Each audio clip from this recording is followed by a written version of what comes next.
Good afternoon. Thank you much for coming. I appreciate it this afternoon. I'm going to stick with Peter's rational and logical way of looking at things, but we're going to turn it to rocks this time. What I'm going to talk about is the current state of miners and explorers, where we're going, and I want to start off by saying that I think we're entering a period of time right now over the next year or two that is going to be one of the best times to be investing in this sector, given what's happened to valuations. But you've got to be very, very selective. There is value out there, but know what you're buying. That's sort of the theme, overall theme here. What we're going to talk about today, Earth. We're looking for gold, we're looking for copper. We need to understand the Earth. We'll get into junior explorers. They're in trouble. Major miners, they're also in trouble. Production versus discovery versus cost. Some due diligence lists, some ideas and things that you need to keep in mind. And I've got some stock ideas at the end to keep you sitting here in the room. All right. Now, the odds of any individual prospect turning into an economic deposit are in the order of 1,000 or 1 in 1,000. $8 billion was spent in 2011 and about the same last year exploring. In 11, there were 3 discoveries, major discoveries. And there's the odds, 1 in 1,000 or 1 in 10,000 for an actual discovery. Now, those are just statistical odds. Those odds can be improved dramatically with a bit of due diligence and that sort of thing, but that's just looking at the number of prospects being explored on a global basis. There's about 10,000 being explored every year by a number of companies, over 3,000 companies. So why are the odds so low? We're going to look at geology, and then we're going to look at the industry itself. There are 2 key concepts to keep in mind about geology. And your first day in Geology 101, this is what they go through: time and uniformitarianism. Uniformitarianism is the concept that what you see happening today in the Earth, the volcanoes, the erosion, that sort of thing, happened in the past. And by understanding that concept, you can interpret what you're seeing present at the surface in rocks that are much, much older. So what we've got here is the time, the 4.9 billion years that Earth has been in existence, stuck into 1 hour. And what you can see is that, let's focus in on here. First off, the first algae was about 19 million years ago, and this is assuming the Earth is all compressed into 1 hour. Dinosaurs, they came into existence 3 minutes ago. The Ice Age ended 0.8 of a second ago, and man has been here about 1/10 of a second. And my point is, this is how things happen. Things evolve. The Earth just naturally changes. The point of this slide here is, and it's real popular in Arkansas, believe what you want, but facts, stick with the facts. It's really, really important when you're evaluating companies, projects, whatever, to stick with the facts. Don't let dogma get in your way. All right, so every geologic system leaves a record. And again, over time, over these hundreds of millions of years, the Earth evolves. It changes. And with each change, it makes a change in the rock. And what I've got here is a picture of the Poas volcano in Costa Rica. That's an active volcano right now in a chain of volcanics that are about 20 million years old. It evolves, a magma comes up, makes the volcano, eventually it cools, gets washed away. And as explorationists, our job is to interpret this, and we throw a geologic model on top of that. So underneath Poas volcano, which is an active volcano, we understand from other areas that this is where a high sulfidation epithermal gold system can form. And so what we do as exploration geologists, and all these companies up there, what they're doing is running out and defining these geochemical or geological or geophysical anomalies. And that's all they are. And there are millions of them around the world. And it's just part of how the Earth evolves. So they are not unique, is my point. These are not unique situations. And the key is to, as rapidly as possible, differentiate out the geochemical anomalies that don't stand a chance of turning into anything important. Because it's a very, very rare instance where the structure, the geochemistry, the geology, everything comes together to form an economic deposit, and that's why the odds are so poor. What I've done here is taken a Google Earth image across the northern Andes, or in northern Chile. And this is about a 50-kilometer wide zone, and in the top half, those little stars, I hope you can see those little stars, each one of those is a volcano that I could pick off the image. Each one of those volcanoes is associated with a separate magma body beneath it. That magma body comes up, it throws out volcanics, it cools, it changes the rock around it. So each one of those volcanic centers represents a potential, it is a geochemical anomaly, and it represents a potential ore deposit. And the bottom half of that, I didn't add those in, but there's just as many down there. And these are built up on top of old volcanoes. So again, there are anomalies all over. It's very, very critical to understand what you're looking for and why the odds are what they are. These are the facts. All right, let's talk about the venture exchange. It's not going to be a happy year. I think you all know this. There are about 1,800 explorers in John Kaiser's database. 70% of those are selling for under 20 cents, with a median working capital of under 700,000. 600 of them have less than $200,000 in the bank. What can you do with $200,000? Barely stay alive. It takes about $400,000 to run just a small operation. If you throw in the staff, geologist, you're spending about $1 million a year if you're doing anything at all. To go out and look, just to fly down to Mexico, take some rock samples, come back, that's $10,000 each trip minimum. Property payments. Most of these companies are stuck with property payments. They've gone in, they've staked some ground, done a deal with somebody, and they've got property payments that are going to be in their order of $10,000 to $100,000 to $200,000 a year. The money goes away. First pass drill program, another $1 to $3 million, just a first pass drill program. If you've got no project and no cash and no management, which is what the situation is, and you can't afford to explore, you're toast, right? And that's what the situation is. Okay, the major gold miners, they haven't done so well either. And there's a reason for this. The top chart shows the annualized margin growth, or growth in the gold price, since 2002. And you can see its annualized margin growth is about 20%. The bottom blue line shows the majors' annualized margin growth, which is 8%. So gold has gone up 20% annually, and their margins have only gone up 8% at best. What that means is the next chart down there shows that the green or the blue line is their share price, and the orange line is the gold price. They're not keeping up, and that's one of the reasons why they have not been able to capitalize on the gold price, because costs have gone up so much. Capex, that's the main issue right now, is Capex is out of control. Barrick Gold says we can't make money on 36 million ounces in our inventory.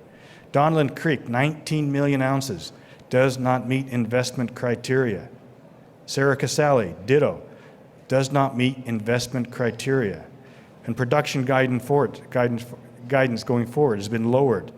Goldfields pulled off the Chuquicamata deposit in Peru, 7.5 million ounce deposit. They put that on the books because they could not justify building it given the Capex cost that increases. And here's an interesting figure. Actually, that bottom graph there shows the Capex increase at Cerro Pascua-Lama on the Chilean-Argentinian border, Barrick. It's gone from 3.5 billion to 8 billion in 2 years, and it's still rising. This next slide, to sustain current 80 million ounce production will cost in excess of $400 billion over the next 2 years. And the little graphs below, the first one is the combined market cap of the major gold miners, and it has cost them 40% of their market capitalization in new Capex to keep production even. And looking forward, if they're going to keep production at the current rate, it's going to take 60% of their Capex market capitalization to build these deposits. That's just, again, unsustainable. It's a real problem, and that's what they're faced with. So what they need, and this is where we come in, gold miners need high margin deposits. That's what they're after. Look what's happened. Cash costs have doubled over the past 6 years. Sustaining Capex has doubled as well. All-in costs are now in the order, depending on how you listen to, about $1,500 an ounce. All-in costs on average, and that's what this little graph below that shows. And the two things that we can deal with is the purple one, or the bluish one, which is, that's the cash cost. So we need to find deposits in this junior sector that can beat those cash costs. And then the next one is the Capex. That one we've got to worry about as well. So those are the two things that you really focus on when you're looking at this sector. And this is another way of showing operating costs. The orange graph shows the percent of operating costs, and the blue or the green across is all-in costs to produce. And it's about 80% of the gold price goes to just producing the gold. So there's a 20% margin there, maybe. That's just another way of showing what I said. And the other issue, we got Capex, increasing costs. This is the actual average mined grade of these deposits. What you can see has happened over the past, I think this is 1996. We started a mine grade at 2 grams a ton.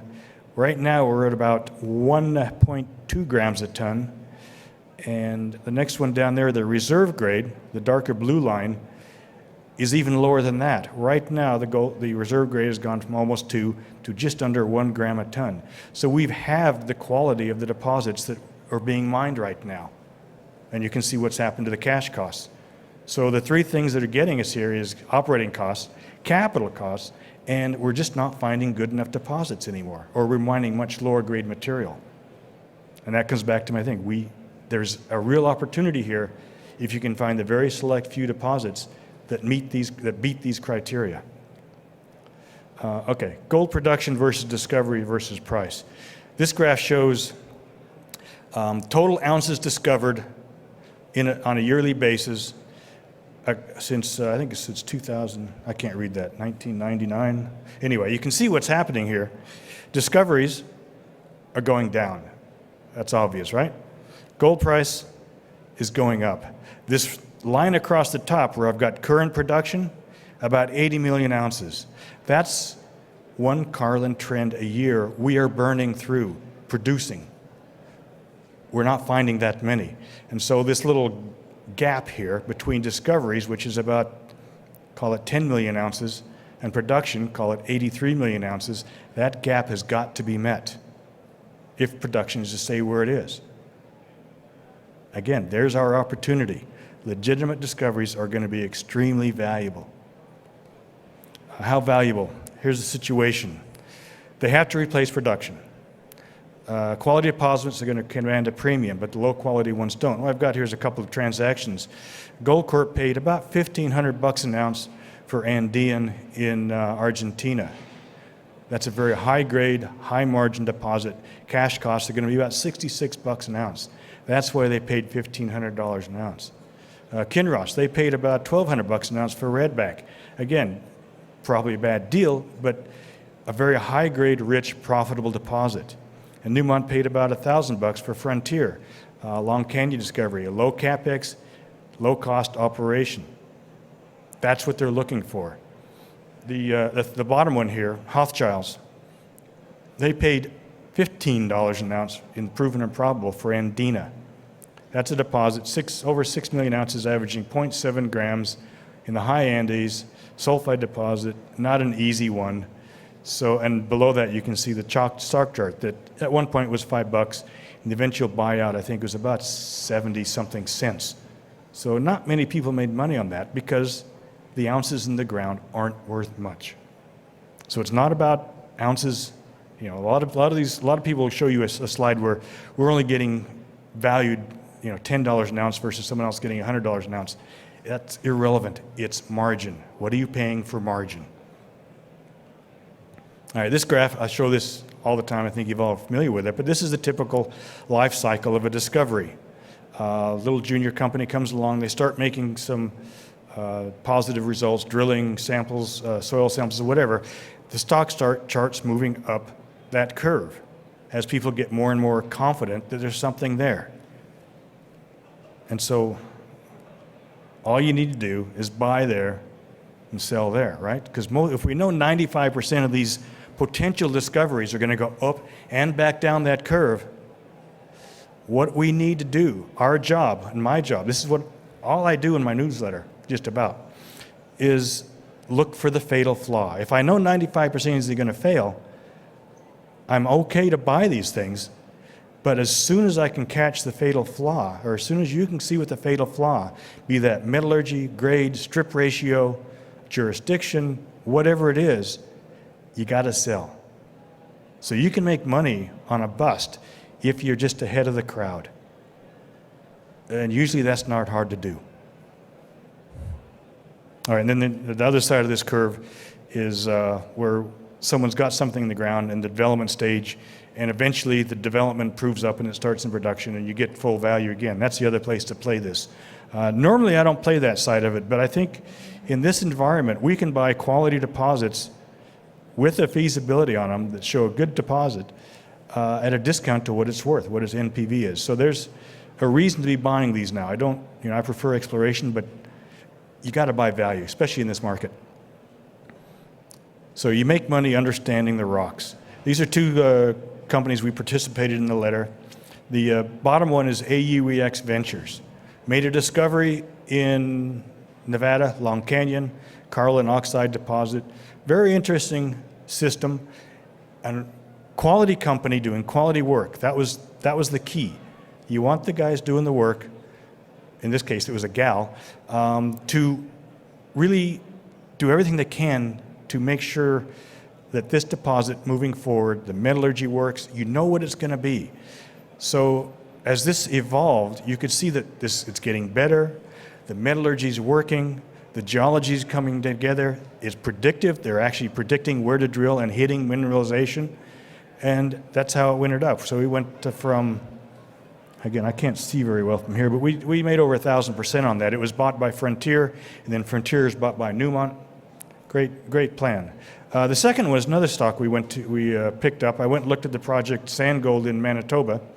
I could see at the time that the geologist's interpretation, there was one structure, but there were parallel structures that had not been tested. And you could see that that was going to happen, and the testing of the structures proved up that that was the case. And you can see confirmation of our investment theses again and again and again. And then at some point, the stock got to the price and the geology was telling us that this is about as big as it's going to get. Now we've got to start worrying about actual dilution when you start mining this thing in the ground. And we sold out at the right time. Now, obviously, I don't do this every time. But anyway, that's the idea, is know what's going on. That makes sense? Okay, so this is, I think, where we are right now in this cycle. You see that dead low bits in there? These are two examples from the 97 bust. Nevson, it was trading down as low as 10 cents. They made a discovery in Eritrea, and you can see how this thing worked. But we had plenty of time to recognize the discovery, recognize the potential, and buy this thing and make good money on it.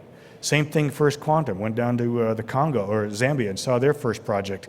Smart guys doing smart work on a project that there's going to make money, and this went up to 17 bucks. It continued a lot higher than that, but this is just that short time frame. This is where we are in this cycle. We're in the bottom of this cycle. It may go for a while, but this is where you make money. At least that's been my experience. All right, so how do you screen these things out? We've got, your odds are 1 in 1,000. Let's say, but that's easy to get better. Look at this, realities at surface. Look at what's going on here. And this is, what's happened here is they've taken a number of samples on this ridge. Look at this ridge. Great samples, 40 meters at 5 grams, 28 meters at 1.3 grams. But where is this located? Look at that river down there. This is the dry season. Wet season, it's in flood. This is in the Sierra Madres. Where are you going to, how are you physically going to mine this? How big can this actually be? Where does the mill go?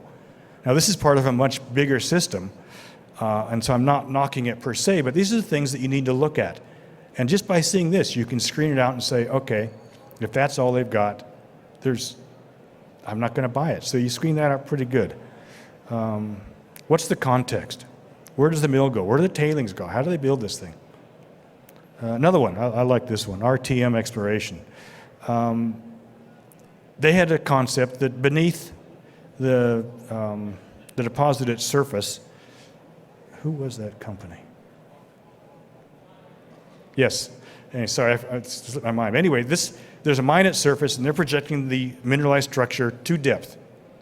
They predict it goes onto their property about 3.4 kilometers down. They raised $4 million. Someone gave them $4 million for this, right? What's the target width down there? 3.4 kilometers.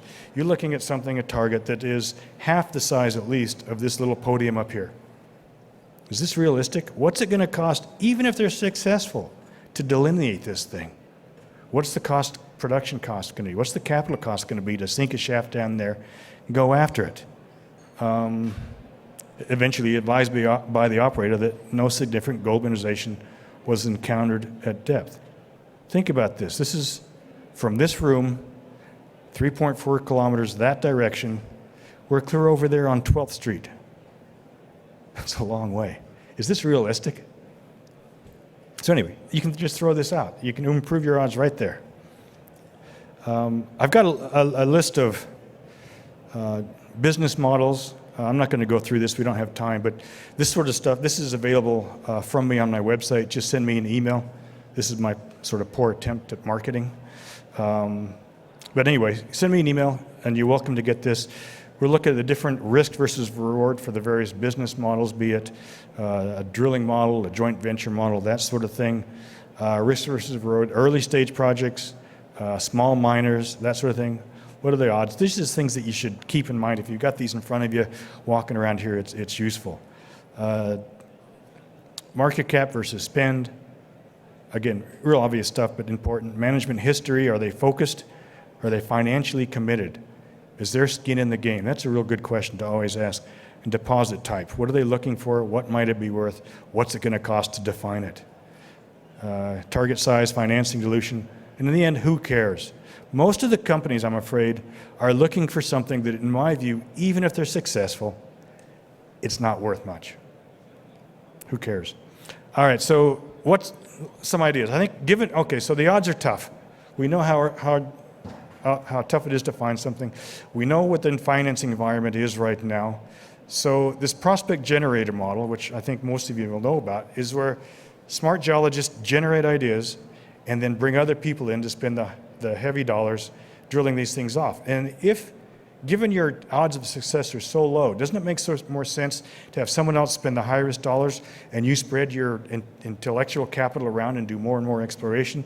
So these are companies that are here at the show. You can go and look. There's no urgency to buy these things. I suggest you go and meet the people, talk to them, and get comfortable with them.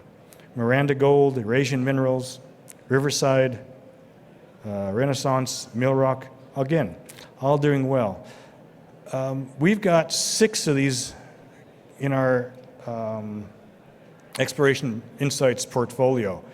And through that, we're exposed to 68 potential discoveries at hardly any cost to us.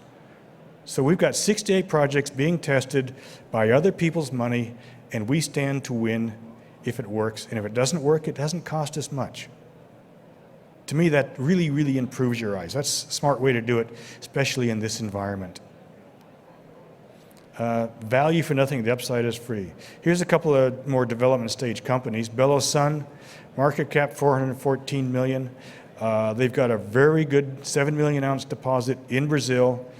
Continuity is good, grade is good, metallurgy is good, infrastructure is good. This is a deposit that I think a mid-tier to major mining company will want to buy because it's going to come in with low operating costs, cash costs, and capital costs. This is going to lower their overall profile. Midas Gold in Idaho, another one. No urgency here, but market cap $330 million. They've got over 5 million ounces in gold, plus They've got valuable trace elements or accessory elements with it, byproduct. Pre-feasibility study after tax at $1,400 gold shows it a value of about $1.5 billion. Market cap 330, value 1.5. They've got plenty of cash to prove this forward, so no dilution in the near future. If you're positive on gold, why wouldn't you want to own this? Lydian, another one, over in Armenia. Been there, great deposit. Market cap 260 million, plenty of cash to move this thing forward. 2.6 million ounces proven and probable, over 3 million ounces in resources, and it's getting bigger. A feasibility study at $1,500 gold shows this worth over $1 billion. I think it gets to be a bigger deposit, and it's a better deposit. So $260 million market cap, and a valuation of over $1 billion, getting better. It'll be a low cash cost operation. This is something somebody should buy. All right, the last two, cashed up and solid exploration potential. Reservoir Minerals made a discovery in Serbia. Fantastic discovery with their joint venture partner, Freeport. Freeport is spending tens of millions of dollars drilling this thing out. And Reservoir has carried 25% all the way through to production. Best hole, 160 meters at 10% copper equivalent. That's a nice hole. This is a real system. A real company's looking at it, and they're looking hard. They've got 4 rigs drilling, and they're drilling up to 2 kilometers down, chasing after the source of this 10% copper. Another one, Mirasol Resources, market cap 110, about $60 million in cash and securities. They've got a silver discovery in Argentina at Virginia, another one maybe at Claudia, and they've announced a new area in a new potential discovery in Chile, high sulfidation system. All this is new, but these are the types of companies that find things, and they're cashed up. You want to be owning someone who doesn't need to go out and raise money and knows how to find things. So these are successful companies. I own them. I think they're worth owning. All right, so bottom line, it costs $500,000 not to explore. If your company doesn't have $500,000, it's going away. Avoid these financing. We're seeing a lot of financings of $300,000 at 5 cents or whatever. Those are just to keep the company going and keep salaries going. That seems like a losing up proposition to me. Maybe not. Property payments. See what a company's property payments and commitments are. That's a serious issue. Avoid trend chasers, whatever that trend be. Colombia, Yukon. Usually when someone's late into something, they really don't have the best ground. Venture shells, they're going to be going for nothing. Half the Yukon is going to become available next year, I suspect. Usual funds are bailing. A lot of the funds are bailing. They've got to get out of this thing wherever they can. But bottom line, the majors need new high-quality deposits. And this is the time to be finding them out here and buying them. No hurry, pick your price, and I suspect in June you can buy it cheaper. More than ever, focus on working capital, committed management, legitimate exploration potential, value at a discount. And just as important, know what a company's looking for. Know that they know what it looks for and what it looks like and what it doesn't look like if they're unsuccessful. The most important thing I've learned in this business the hard way is once a project idea fails, get out. When your investment thesis goes from something solid to hope, you're probably not going to make money. You've lost it. Find the fatal flaw. Keep your eye open for what's going wrong, what might be wrong. All right, that's about all I've got. There's stuff on my website. You can go there. There's also geologic excerpts from things I've written in the past. That's all. Thank you so much. I appreciate your time and good luck.